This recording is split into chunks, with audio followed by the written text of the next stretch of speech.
What's Abu Dhabi really like? Is it big? Are there lots of beautiful places to see? Is it expensive? And what's the dress code? For years, I've seen stunning, intriguing visuals of Abu Dhabi, so when GT Holidays invited me to experience it myself, it was an absolute yes from my end. In this video, we're getting the first impressions of Abu Dhabi, visiting the Emirates Palace, loading up on the fun in Ferrari world, and of course, have an encounter with the mesmerizing Sheikh Zayed Grand Mosque. If you're also curious to explore what Abu Dhabi is really like, then make sure to keep on watching until the end. One of the things that made me really excited about this trip is that Abu Dhabi is actually only a 4.5-hour flight away from India. GT Holidays also arranges a pickup at Abu Dhabi airport, so far a very smooth trip. Hello from and welcome to Abu Dhabi. Hi, my name is Ivana and I've been living in Bangalore, India now for 4.5 years. Out of those 4.5 years, I haven't left India for 3 years. Abu Dhabi is my first international trip and I actually chose Abu Dhabi because it is quite close to India. It has a relatively easy entrance policies and I've always been curious about this new and upcoming country. Also, what gave me a massive comfort to travel internationally is that I'm here with GT Holidays India. They're a travel agency with over 45 years of experience, so you can definitely say that they're a veteran. They took care of this whole trip to Abu Dhabi and Dubai actually, and I got a lot of comfort from that, whether it was booking the flights or booking this amazing hotel. Let me give you a quick room tour here. The room is massive. It is spotless, absolutely spotless. The washroom looks really nice and I had an amazing sleep here. Today and the rest of the days also GT Holidays took care of the whole itinerary, so no stress, no fuss. I am so incredibly excited to explore Abu Dhabi and I hope you guys are too. So without further ado, let's go!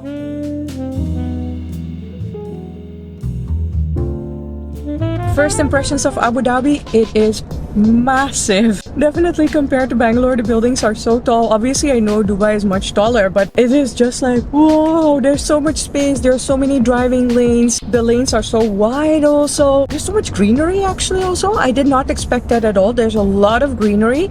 And right now we are off to the Emirates Palace first. Driving towards the Emirates Palace, you are definitely going to be floored because it is opulent, it is grand, it is one of the most luxurious hotels in the world.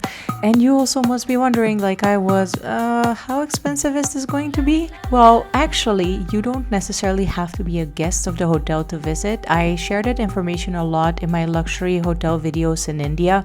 You can just walk inside, take a look, or if you do want to, enjoy the ambiance without being a staying guest, you can also head out to one of their restaurants or have a coffee there. Because we had limited time in our itinerary, I just took a look around and it was just absolutely mind-blowing. It is so beautiful. My jaw dropped a couple of times when I saw the site, so it's definitely also just worth a quick visit to just look around because it is so stunning. First impressions of the Emirates Palace. It is opulent, it is decadent, it is an absolute joy to just check it out. If I had a little bit more time, I would have definitely sat down for a tea or a coffee just to enjoy the ambiance. If you're really fancy, you're going to go to the restaurant Hakkasan, or if you're really fancy, definitely stay there because it is beautiful. I really loved it, but we didn't have that much time there because we are actually off to Ferrari world. By the way, this is my driver, Sahil. Sahil, hi. Say hi. Hi, how are you? He is from Kerala, no? Yeah, Kerala. Which place in Kerala? I'm Guruvayur. Guruvayur. So, if you're from that place, then you know. I'm going to talk a little bit more about traveling in off-season in the UAE a little bit further on in the video, but for now, I just want to highlight one of my favorite things about traveling in off-season: less people. And especially visiting Ferrari World, this was really fun. In all fairness, if it was just up to me, I wouldn't have necessarily picked Ferrari World as a place to visit. However, this is why you work with experienced travel agents like GT Holidays India, because they assured me this park was definitely worth the visit. This is wild.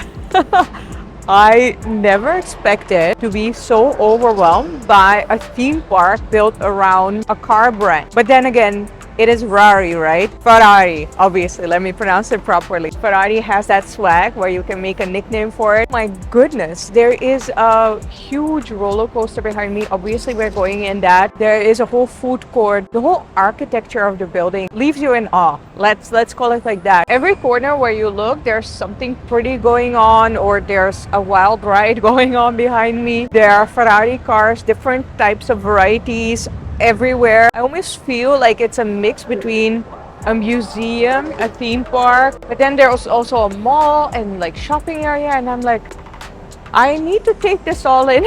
As you can see, I'm a little bit flabbergasted because it's cool. Excitedly, I run up to the first and also the scariest roller coaster. Now, this may not look scary, but this roller coaster appears to be going all the way up somewhere outside, which you can't see, so you also don't know what to expect. However, judging from the screams of the people, this should be interesting, and also there was no waiting line, so let's do this. That was really, really fun. Now I actually want to do maybe the roller coaster and then another roller coaster as well. I really didn't know what to expect of Ferrari World, and at the same time it is quite small but also quite large. There's just a perfect amount of attractions, and especially for the youngest ones there's so much to do. But I also want to check out the food court, so let's do that first. The ambiance in the back is quite dreamy, no? Well, there is a whole Italian mini town here in the back. I just walked through it, but I needed to eat first because mind is blown. There's so much to do here. I did not know that Ferrari World had so many aspects. Wow.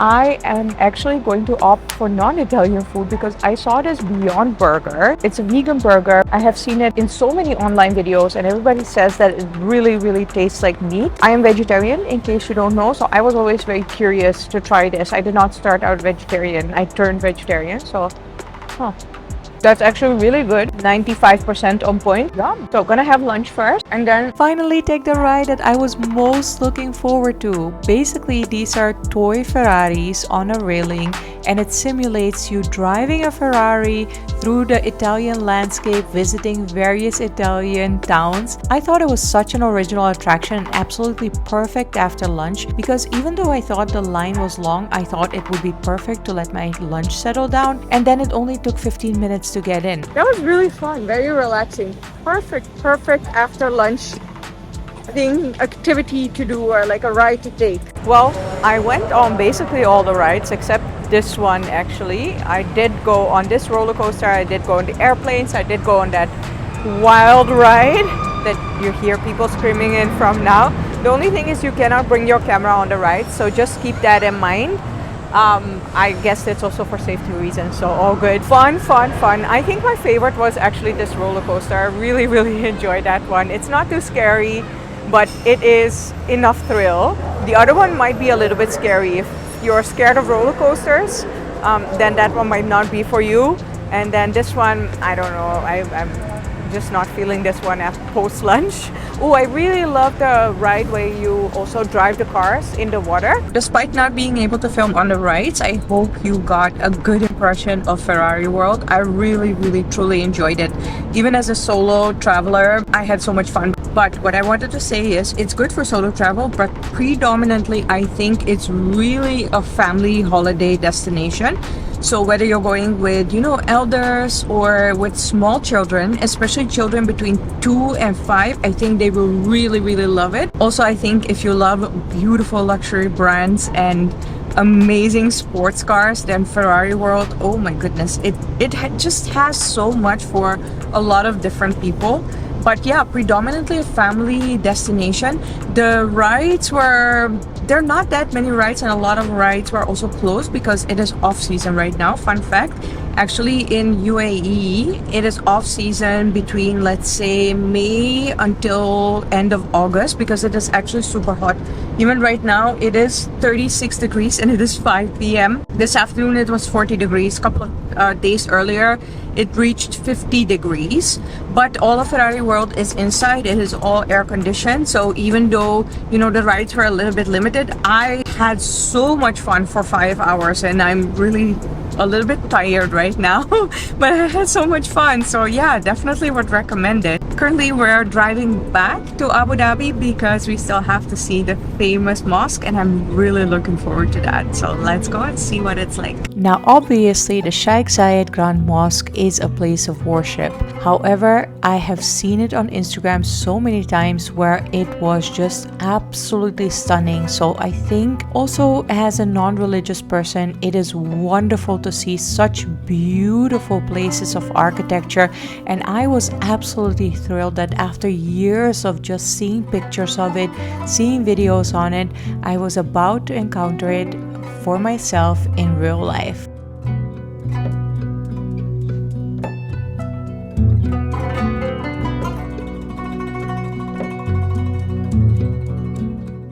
You don't have to be religious to enter the mosque. However, on Friday from 1 to 3, the mosque is closed. Next to that, you have to take into account that the dress code is very, very strict. Men and women have to cover up completely, cover up your legs, cover up your arms, all in white clothes. And also for women especially, you have to cover up your hair. The rest of Abu Dhabi is pretty relaxed. You don't necessarily have to cover up your hair, but as this is a place of worship, obviously the dress code is going to be more strict. I'm just grateful that there is access to non-religious people to this place, so I was happy to abide by the dress code.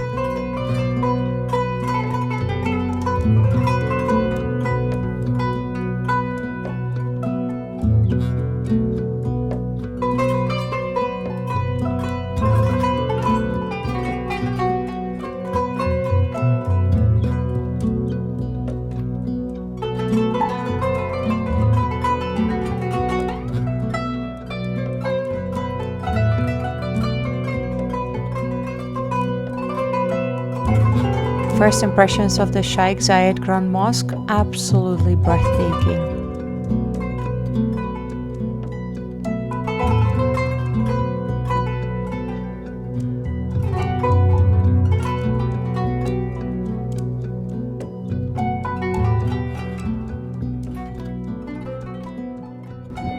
Oh my, I am awestruck. I am in complete awe because, I mean, this is really one of those places that you see in pictures. And I know I say that a lot, but when I say it, trust me that I really, really mean it. This is one of those places you see in pictures, but there's no way that you can understand the grandeur and the opulence, I'm gonna use that word again, just by seeing the pictures or even this video, because it's stunning. Even the smallest details, like the flowers made and the pillars, or I mean, you look up to the ceilings and they are just beautiful. There's an inside to the mosque which I haven't filmed because in general actually I don't like to film at places of worship, but this is the outside, so I'll still do that. And it is just, I'm awestruck. It is beautiful. Aladdin is one of my favorite Disney movies, and I really don't want to sound disrespectful because I know this is a place of worship, but when I was here I just couldn't say anything. I was just in awe of how much this place reminded me of everything what I associate with Arabian Nights. It is just so breathtakingly beautiful.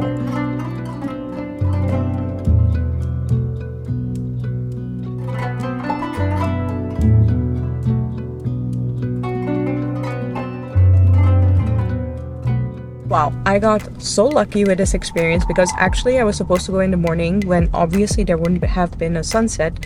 However, because I didn't have an RT-PCR test, which is mandatory for entering the mosque, I had to wait until the end of the day and got treated to the best possible experience of the Sheikh Al Zayed Grand Mosque. It was phenomenal. I'm so happy I also got to see it during daylight, but also turning to night. It's stunning. Best time to go, like plan it like that, to go during sunset. Right now we are off to Dubai and I'm so excited because I have been to Dubai before, but honestly I can never get enough of Dubai. I've been twice and every time I leave I'm like, oh my gosh, I want to see so many things, or I actually want to do things again. So currently it is an 1.5 hour drive from Abu Dhabi to Dubai and we are off to new adventures. We are currently going into Dubai, but that is going to be in the next vlog. For now, I really wanted to tell you that the organization of this trip is absolutely seamless. Of course, sometimes things go wrong, but for me, that is not the main issue when working with people. It's how you resolve them. And GT Holidays India has been like so on top of everything, making sure I have the best time. If I need adjustments with my pickups, they will arrange for that. And also the hotels that they have are just absolute gems. You can definitely see that they've been doing this for more than 45 years. Crazy, crazy, crazy value for money if you think what they charge for this package. So guys, if you're looking for a trip to Abu Dhabi and Dubai, definitely check out the packages that they have. What are your experiences in working with tour agents, but also in traveling Abu Dhabi and Dubai? Let me know down in the comments below, and make sure to share this video with as many people as possible to show them how freaking amazing Abu Dhabi is. I never knew that. I really had a great time there, and actually it is a place that I do want to go back to. Also, if you like this video, make sure to put a thumbs up, and you can join 270,000 other subscribers. It's free, and you'll get a notification whenever I upload the next vlog. For now, thank you so much for watching, and I will see you next time.